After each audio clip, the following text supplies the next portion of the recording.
All right. Well, good afternoon, Joe. How are you? Good. How are you? Good. Welcome to the Mortgage Update with Mike and Joe. Big month this month. Obviously, it's June. A couple things that I think are pretty cool that are going on. One, obviously, for schools are beginning, to come to a close. I know that a lot of parents and kids are getting ready for their, kids to begin the summer. Yep. I'm sure you're excited about your kids having a break from school as well. Yeah, absolutely. Yeah.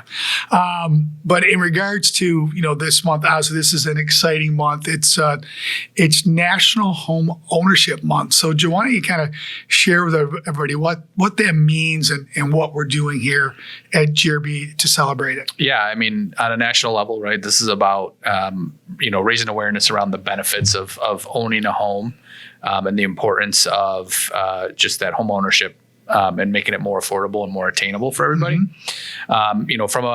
From a GRB perspective, I shared this out on LinkedIn, and I know our marketing team did as well. We did a great job putting together a video of just with some of our loan officers and you and I about, what home ownership means to us, and just some more info on why we got into the mortgage business, et cetera. And so that's on our YouTube channel, so you can check that video out. I think there's going to be a part 2 maybe coming out as well, and hopefully a blooper reel, because I think there were some good bloopers from it as well. But, yes.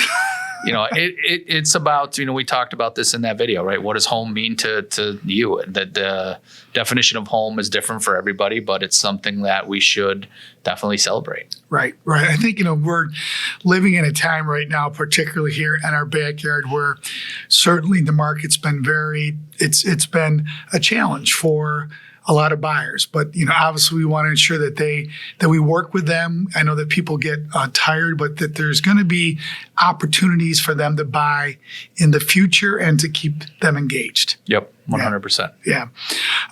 So along those lines, so Joe, obviously this past week, last week we held, I thought, a really great event with the Women's Council of Realtors in Syracuse. Was really, an event where the whole invite was really trying to provide the realtors with an update on the appraisal environment that we find ourselves in, and really diving deep on what's going on with the market. How can they price homes correctly? How can they work through transactions in this environment? And, Joe, why don't you kind of maybe share, with the folks kind of some of the highlights that came out of that?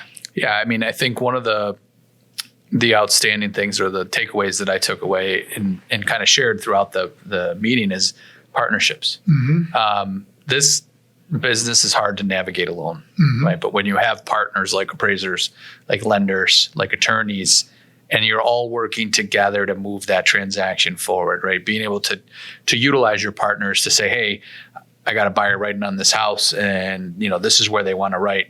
Will the house appraise for this? Do we think it will? There's data to support this value, and I think that's a key thing that we've seen throughout the last about year and a half, is really taking the time to consult the buyer on putting that offer together. Mm-hmm.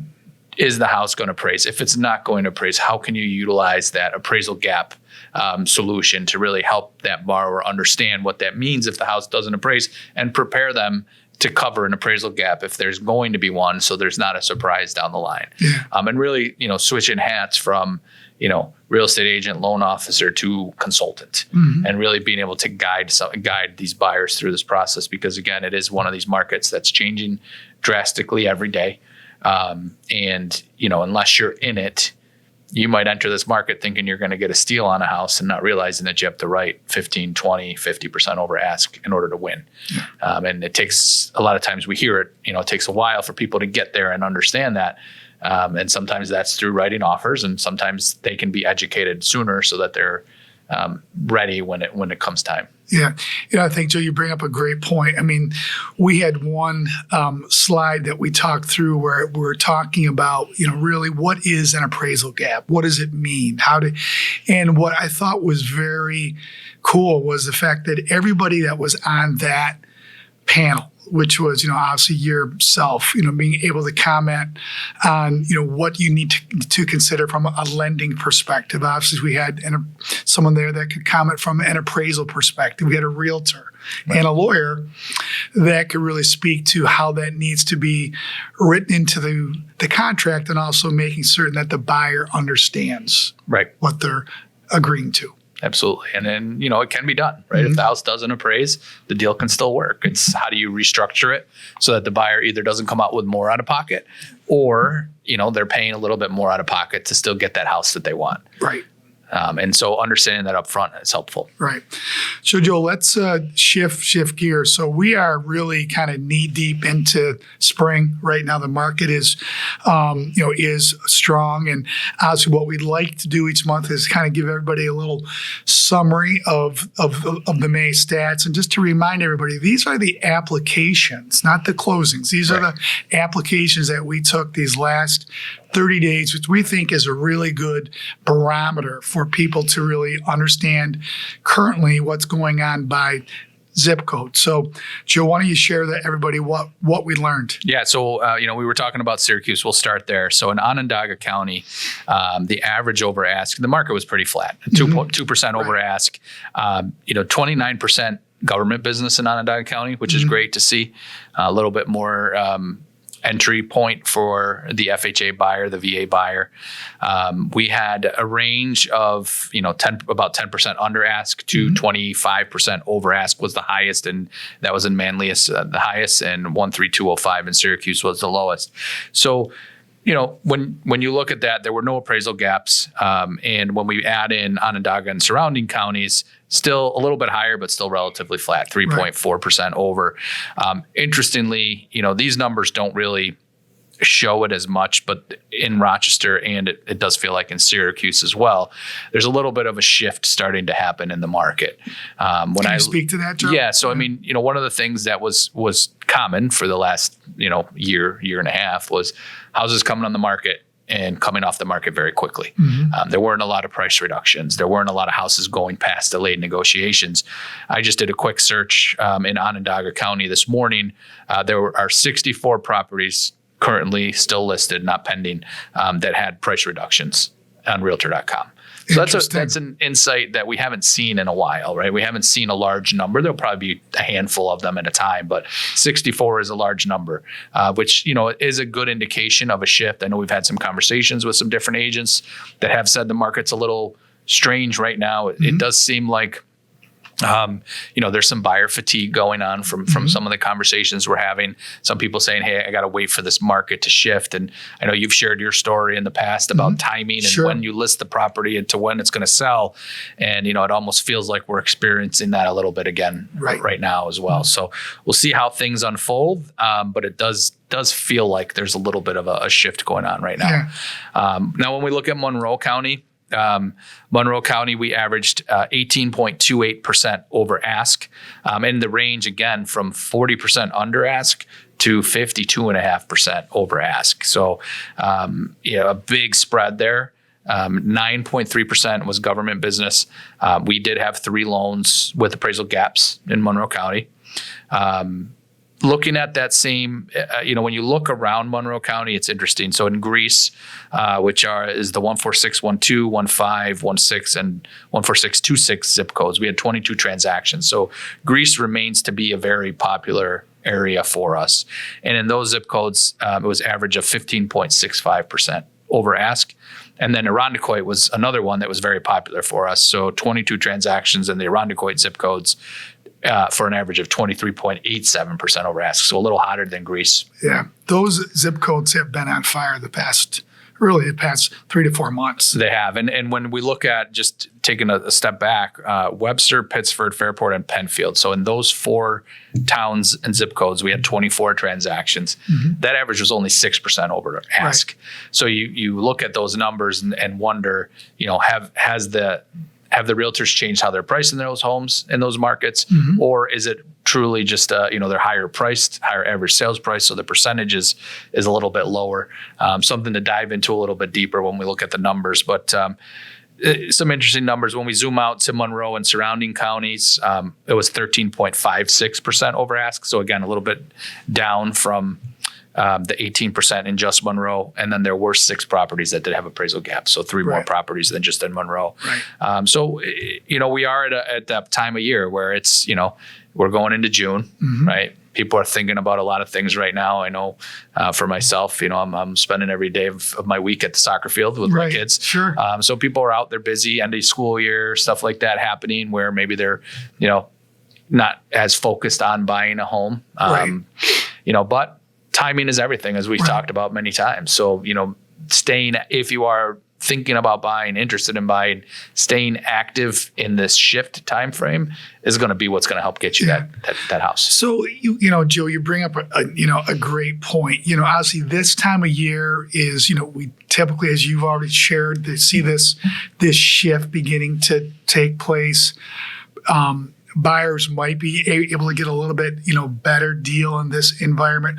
What should realtors be doing with their buyers today? Because, Joe, we probably see anywhere with 300 to 400 new people that inquire each month about potentially buying a house. So how can those buyers, in this environment, be as prepared as possible going into this late spring, early summer market? Yeah, go through the pre-approval process, right? Go through the Cash Plus or the standard pre-approval process, get that mortgage commitment up front, make your offer stand out.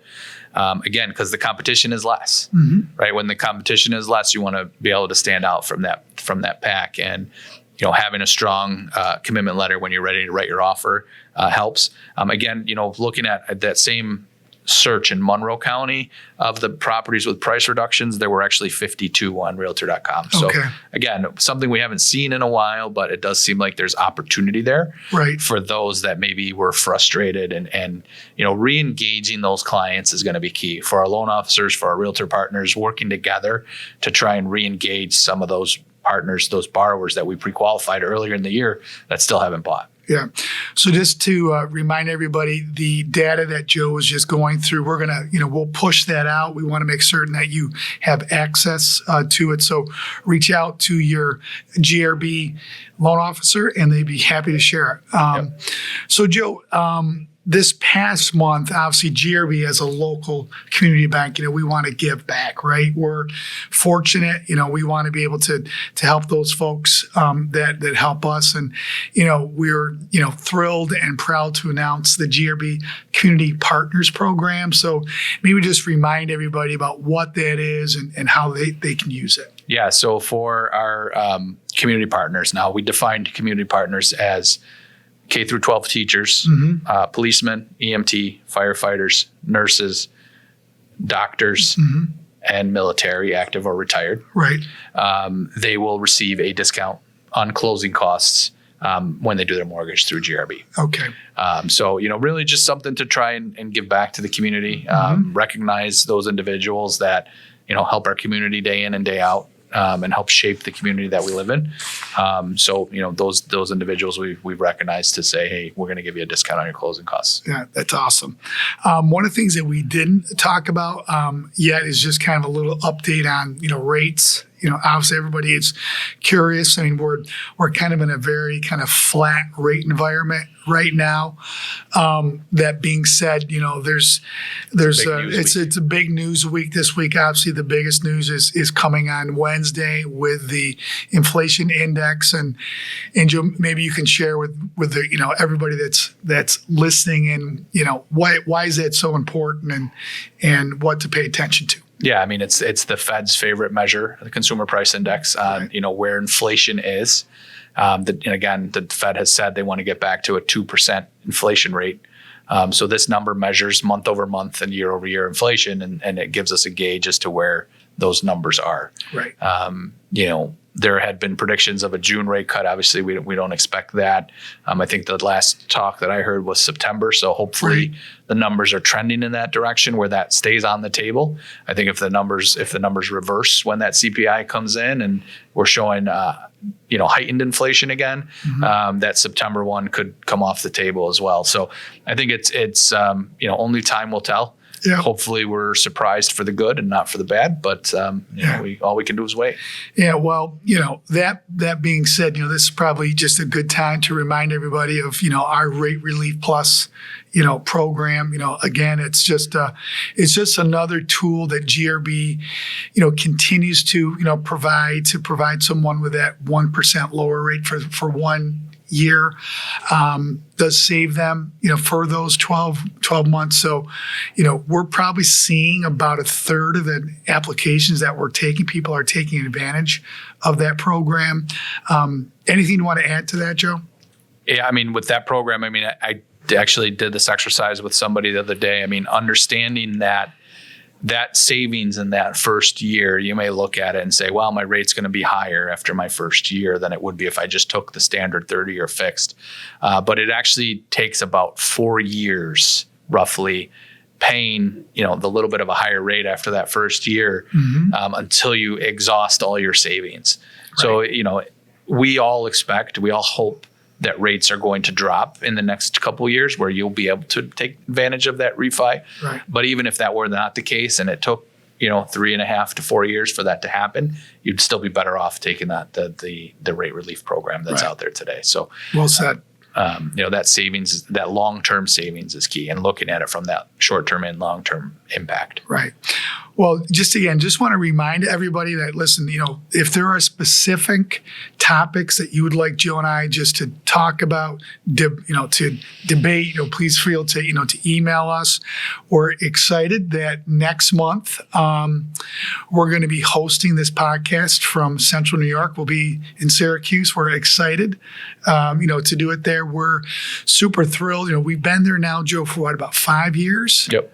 And it's really, we love that market. It's been very kind to us, and we're looking forward, to doing the podcast there. And until then, we'll see everybody in about 30 days. Sounds good. Okay, we'll see you. See you.